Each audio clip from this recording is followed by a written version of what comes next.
Et les talibans, à l'inverse, eux, contrôlaient déjà des territoires entiers, administraient ces territoires en toute tranquillité, à la différence des soldats de l'armée gouvernementale qui, eux, étaient camouflés, avaient des gilets pare-balles, des casques, ne sortaient jamais sans un véhicule blindé et vivaient entourés de sacs de sable. Donc là, il y avait clairement, dans ce qu'on a pu voir dans le paysage et dans la façon dont les talibans administraient ou avaient reconquis certaines zones, c'est qu'il y avait une impression de facilité déconcertante, comme quoi les talibans allaient reprendre le pouvoir très vite. D'accord. Alors vous avez passé 48 heures avec des talibans, c'est ça ? Oui, à peu près. Alors vous avez même déjeuné avec les talibans que vous avez rencontrés. Est-ce que vous pouvez nous raconter un déjeuner avec des talibans ? Alors déjeuner avec des talibans, ce qui était... ça se passe, c'est à l'Afghan, hein, donc on s'assied par terre. Faut pas montrer la plante de ses pieds parce que ça se fait pas. D'accord. On enlève les choses, et donc on se met, on plie les jambes. Donc c'est une nourriture assez saine avec à base de pain, beaucoup de légumes, voilà, du mouton, etc., etc. C'est ce qu'on appelle du kabouli pilao aussi, un riz très très parfumé avec des raisins. C'est plutôt bon, du coup. C'est plutôt très très bon. Oui. C'est toujours la question de savoir s'il y a plus de burqa chez les talibans, dans les zones talibanes, notamment rurales, qu'en ville. Et en fait, en réalité, non. Il y a beaucoup plus de burqa en ville qu'à la campagne. D'abord parce que la burqa est un élément qui permet à la femme de se dissimuler sans être totalement sous le contrôle de l'homme. Un homme est le tuteur de la femme en Afghanistan. Elle doit sortir accompagnée absolument. d'un mâle. Ouais, tout à fait. Le portrait robot du taliban, est-ce que c'est quelqu'un qui a été enrôlé, un peu endoctriné, ou bien c'est vraiment un fanatique ou même un opportuniste ? Qu'est-ce que c'est en gros ? Il y a plusieurs types de talibans. Il y a les anciens, il y a les nouveaux, il y a aussi beaucoup de jeunes qui vivent et qui représentent, si vous voulez, l'idéologie talibane. C'est une idéologie qui colle complètement au monde rural afghan. Ils pratiquent un islam traditionnel, les prières rythment la vie, ils ont beaucoup de téléphones portables. Ouais. Ils truquent leur voix. Vous savez que l'islam traditionnel interdit l'usage des instruments, par exemple. Bon, et ils ont des enceintes sur leur petite moto parfaitement performantes, le dernier cri de la modernité, importé du Pakistan, évidemment. Ouais. Donc ils utilisent toute la technologie, ils ont des iPhones, ils ont des Samsung, ils ont plein de choses comme ça. Donc ce qui est intéressant aussi, c'est qu'un certain nombre de talibans, moi j'ai pu le constater, parlent anglais. Alors quand j'aurais posé la question de savoir pourquoi ils parlaient anglais, c'était des jeunes, ils me disaient nous on a fait des études à Kaboul, les soldats de l'armée afghane se plaindre de ne pas avoir été payés depuis 3 mois, de ne pas avoir vu leur famille depuis 1 an. Donc au niveau du moral des troupes, il y avait clairement quelque chose qui laissait penser que les talibans avaient mieux administré leur guerre et ils étaient dans un effet de dynamique évident, et ça dès juillet, quoi. Voilà. Alors en 1996, les talibans prenaient déjà Kaboul et l'Afghanistan parce que en fait ils sont arrivés dans un contexte de guerre civile entre Massoud et Hekmatyar, pour remettre dans le contexte. Alors ils étaient assez bien accueillis à l'époque. Qu'en est-il aujourd'hui ? Est-ce que l'accueil est aussi bon ? J'imagine dans les campagnes, mais dans les villes, comment c'est ? Alors dans les villes, il y a un certain nombre de résistances. On a vu des femmes qui n'ont pas hésité à aller braver les nouveaux maîtres de Kaboul, à aller porter leur parole pour demander que les droits des femmes soient respectés. Les talibans ne les ont pas violentés, il y a eu quelques accrochages, mais il n'y a pas eu de clash majeur. Ce qui est intéressant parce que ces manifestations-là n'avaient pas eu lieu, par exemple, quand les talibans sont arrivés au pouvoir en 96. Ouais. Les talibans sont vecteurs d'unité nationale, alors que le gouvernement Rani et le précédent gouvernement Karzai, vous vous souvenez que Karzai, on le surnommait le maire de Kaboul. Ça en disait très long sur son l'incapacité de ce gouvernement à instaurer un ordre et une administration sur l'ensemble du pays.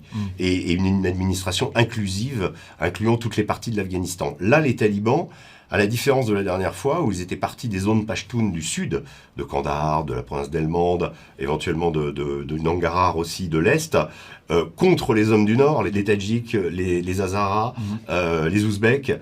Ces 3 ethnies des hommes du Nord leur ont fait face, il y a eu une opposition. Cette fois-ci, ça n'a pas du tout été le cas. L'offensive que les talibans ont menée, elle a d'abord été au nord, parce qu'ils ont su gagner le cœur des populations des minorités. C'est-à-dire, à la différence des Hazaras, peut-être qu'on peut mettre à part, mais pour les Ouzbeks et pour les Tadjiks, une partie de la population a rejoint l'idéologie talibane. Du coup, ils ont parfois réinstauré d'anciens gouverneurs dans leurs fonctions, hein, même chez les Hazaras, dans la province de Daikundi, qui est juste à côté de Bamiyan, là où les Bouddhas où ils avaient plastiqué les Bouddhas, donc chez les Hazaras, ils ont réinstauré le même gouverneur.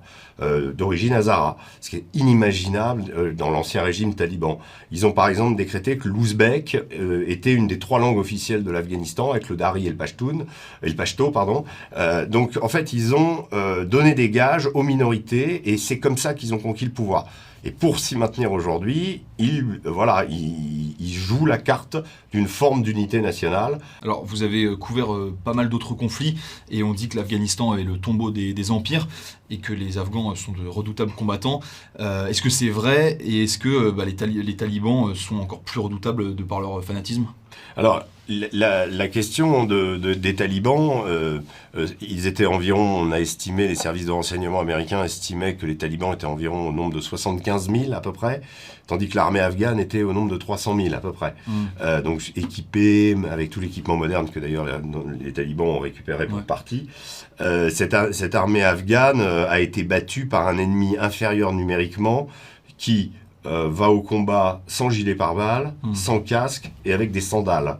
Cette armée afghane a été battue par un ennemi inférieur numériquement qui va au combat sans gilet pare-balles, sans casque et avec des sandales, et dont les aïeux ont défait l'Empire soviétique. Enfin, vous voyez, donc dire que les talibans ne sont pas des bons combattants, c'est une connerie absolue. Je l'ai entendu des gens dire que c'est des terroristes et que c'est pas des bons soldats. Non, bien sûr que c'est des très très bons soldats. C'est des gens qui sont capables d'une certaine austérité aussi. Même dans la société traditionnelle afghane, par exemple, quand un homme se marie, il est de coutume d'inviter le plus grand nombre de personnes possible pour montrer que le mariage est important. Parfois, des Afghans s'endettent pendant 2 ans pour pouvoir célébrer leur propre mariage, et les parents aident, etc., etc. Les talibans disent non, il faut moins de monde. Donc, ils prônent une austérité qui permet à chaque Afghan peut-être de se marier. Parce que si on n'a pas la fortune et si on n'a pas l'assise financière, on ne peut pas se marier, on n'a pas la dot, etc., etc. Donc ça, même dans la société traditionnelle, l'idée talibane d'imposer une sorte d'austérité générale est assez bien acceptée. Elle vient contrebalancer des mots, par exemple, comme la corruption gouvernementale. La corruption gouvernementale au niveau de la justice. Quand les talibans pratiquent les cours de la charia, on a, nous, la chance, c'était assez exceptionnel, d'assister à une cour de la charia. C'est une justice impitoyable, où il y a un bourreau qui est à côté du juge, qui est entièrement masqué, et qui peut prononcer une exécution comme avoir la main coupée, être pendu, ou être lapidé pour un couple adultère. Il y a cette justice-là, mais 90% de la justice exercée dans une cour de la charia, ça va régler un différend pour la propriété d'un champ entre 2 paysans, une affaire de vol d'argent, une affaire de problèmes matrimoniaux, etc., etc., etc. Et la justice est délivrée quasiment sur le champ. Les gens dans les campagnes, elle est simple, elle vient du Coran, selon les lois du Coran, donc elle est édictée par Dieu. Ça passe sans aucun problème. Et ça a le mérite d'être assez rapide, à la différence de la justice autrefois exercée par Kaboul. Donc vous voyez, les talibans ont une idéologie qui correspond assez bien à l'espace rural afghan, correspond assez bien à la vie des Afghans, d'une certaine façon. Les talibans ont beaucoup évolué au niveau de leur utilisation de la communication et des réseaux sociaux. Par exemple, pour miner le moral des troupes de l'armée régulière, ils montraient des redditions de garnison où on les voyait embrasser des soldats pour leur pardonner, etc. Et la logique, pourquoi cette armée de 300 000 hommes a-t-elle échoué ? Tout simplement parce que les Américains ont dit « on s'en va », qu'on leur disait à ces soldats de toute façon, comme les Américains s'en vont, un jour ou l'autre, les talibans reprendront le pouvoir, donc attendez-vous à ce qu'ils le reprennent. Et en plus, regardez vos camarades, ils se rendent et les talibans les traitent bien. Donc en voyant ça, un certain nombre de soldats se disaient pourquoi devrais-je offrir mon sang et mourir pour l'Afghanistan là, alors que de toute façon les talibans vont gagner et vont... Voilà. Donc on avait d'un côté une dynamique en faveur des talibans qui s'était installée, le départ des Américains a accéléré le mouvement, a accéléré les offensives. Stratégiquement, je vous dis, ils ont gagné d'abord le nord et ensuite ils ont conquis les villes du sud. Et les villes, nous on a rencontré un commandant taliban, le commandant Haji Zakher, de la province du district de Saïdabad dans le Wardak, et on lui disait mais pourquoi vous prenez pas les villes? On était en juillet. Il nous a dit pour le moment l'ordre c'est de conquérir les districts de campagne. Là il venait de reprendre 3 districts dans la province du Wardak. Il disait les villes elles sont comme des fruits mûrs, elles tomberont le jour où l'ordre nous sera donné par nos commandants de conquérir les villes, Kaboul tombera extrêmement rapidement. Il nous disait, si Dieu le veut, mais ça sera très rapide. Voilà. Et voilà, moins d'un mois après, Kaboul tombait. Ouais. Sur le matériel laissé par les Américains, c'était trop cher pour eux. Et comment ils prévoient de... Quel est le risque avec cette quantité astronomique de matériel de pointe parfois laissé par les Américains? Les talibans vont l'exporter, le revendre, l'utiliser Alors, la question, c'est que les talibans savent déjà utiliser des drones, savent déjà utiliser des lunettes à visée nocturne. C'est un mouvement de guérilla à la base qui a toujours privilégié l'évitement et la fuite face à l'Amérique et le posage de bombes, le posage d'IED, toutes les techniques du rapport du faible au fort dans les cadres des guerres asymétriques ont été utilisées à merveille par les talibans. Et je pense que s'il y a vraiment quelque chose qu'il faut comprendre à propos des talibans, il y a un proverbe musulman qui dit qu'un homme, si tu n'accomplis pas ta destinée, ton fils l'accomplira pour toi. Ils sont dans le temps long. D'accord. Il y avait aussi un proverbe qui leur a été attribué, c'était vous avez les montres, mais nous on a le temps. Et donc ils ont joué cette carte. Ils ont joué cette carte jusqu'à rendre la présence américaine proprement absurde.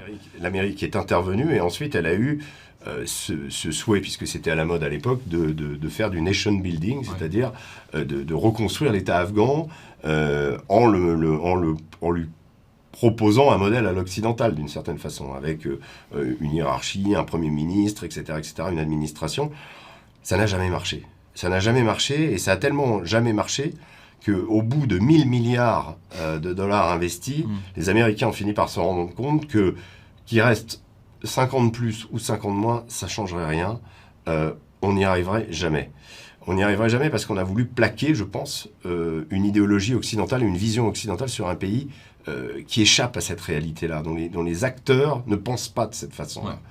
Ouais. Et donc on a mis ce gouvernement Rani, donc d'abord Karzai et ensuite Rani, au pouvoir, en espérant qu'un miracle se produirait, et les États-Unis ont dépensé 4 plans Marshall là-dedans, 5 ou 6 fois le budget annuel de la France, qui ont été dépensés dans cette guerre en pure perte. En pure perte, parce que, si vous voulez, quand les Soviétiques ont quitté l'Afghanistan en 88, ils ont laissé, eux, un gouvernement qui fonctionnait, avec un chef, Najibullah, le docteur Najibullah à l'époque, qui a combattu d'ailleurs et qui a vaincu les Moudjahidines pendant un moment, une armée de 400 000 hommes, un réseau universitaire, une administration. Ça, les Russes l'ont laissé sur place.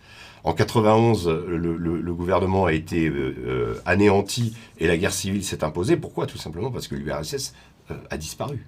Et donc, il n'y avait plus le soutien des Russes, il n'y avait plus le soutien financier possible. Donc, l'Afghanistan a été le théâtre d'une guerre civile épouvantable.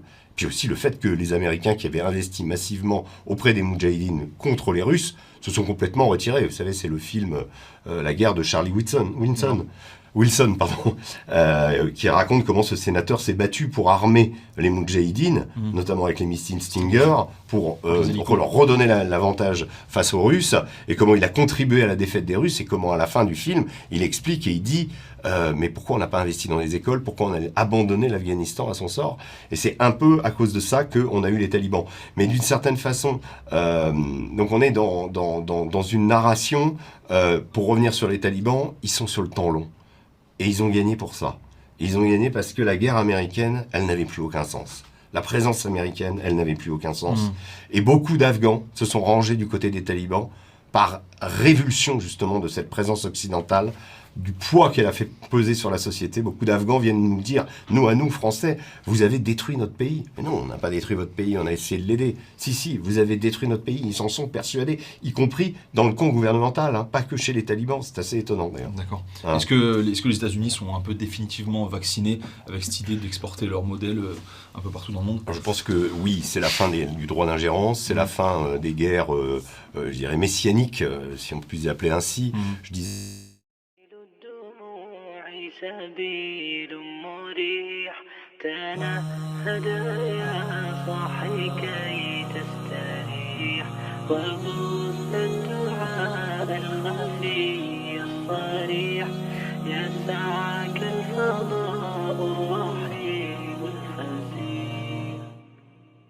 سبيل الدموع سبيل مريح تنهدى يا صاحي كي تستريح وبث الدعاء الخفي الصريح يسعك الفضاء الرحيب الفسيح سبيل الدموع سبيل مريح تنهدى يا صاحي كي تستريح وبث الدعاء الخفي الصريح يسعك الفضاء الرحيب الفسيح فبالله كم تستطب القروح ويبرأ جروح الكسير الجريح وينشط ذاك السقيم العليل وقد كان بالسقم دهرا طريق تقال العثار العظام به ويغدو الهوى ككبش ذبيح بذكر الإله تطيب الحياة تسر أسارير وجه صبيح تسر أسارير وجه صبيح سبيل الدموع سبيل مريح تنهدى يا صاحي كي تستريح وبث الدعاء الخفي الصريح يسعك الفضاء الرحيب الفسيح سبيل الدموع سبيل مريح تنهدى يا صاحي كي تستريح وبث الدعاء الخفي الصريح يسعك الفضاء الرحيب الفسيح تنحى آيات وكبر فؤادا توكل بجهد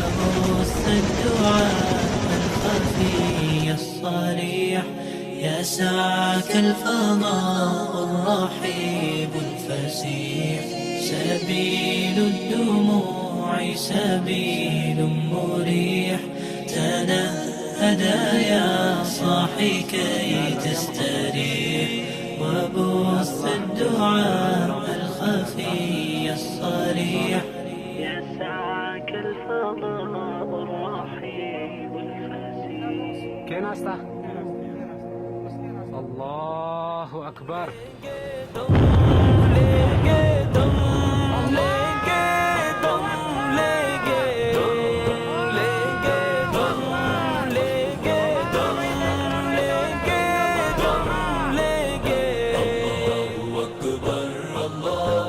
أكبر الله أكبر الله أكبر الله أكبر الله أكبر الله أكبر الله أكبر وہ سنگ گرا جو حائل ہے رستے سے ہٹا کر دم لیں گے ہم راہ وفا کے رہرو ہے منزل ہی پہ جا کر دم لیں گے سنگ گرا جو حائل ہے رستے سے ہٹا کر دم لیں گے ہم راہ وفا کے رہرو ہے منزل ہی پہ جا کر دم لیں گے یہ بات آیا ہے دنیا پر ہم پھول بھی ہیں تلوار بھی ہیں یہ بات آیا ہے دنیا پر ہم پھول بھی ہیں تلوار بھی ہیں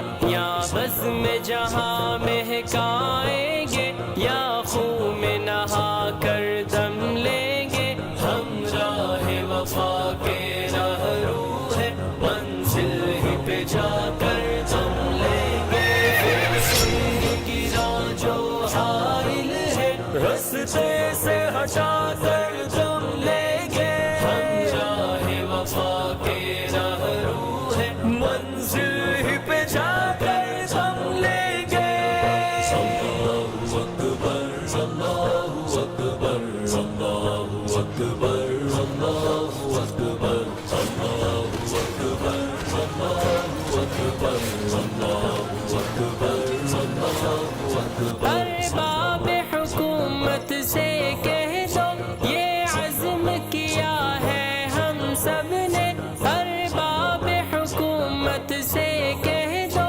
یہ عزم کیا ہے ہم سب نے جو حق کے مقابل آئے گا ہم اس کو مٹا کر دم لیں گے ہم راہ وفا کے رہرو ہے منزل ہی پہ جا کر دم لیں گے سنگ گرا جو حائل ہے رستے سے ہٹا کر دم لیں گے ہم راہ وفا کے رہرو ہے منزل ہی پہ جا کر دم لیں گے لیں گے دم لیں گے دم لیں گے دم لیں گے اللہ اکبر اللہ اکبر اللہ اکبر اللہ اکبر ہم ایک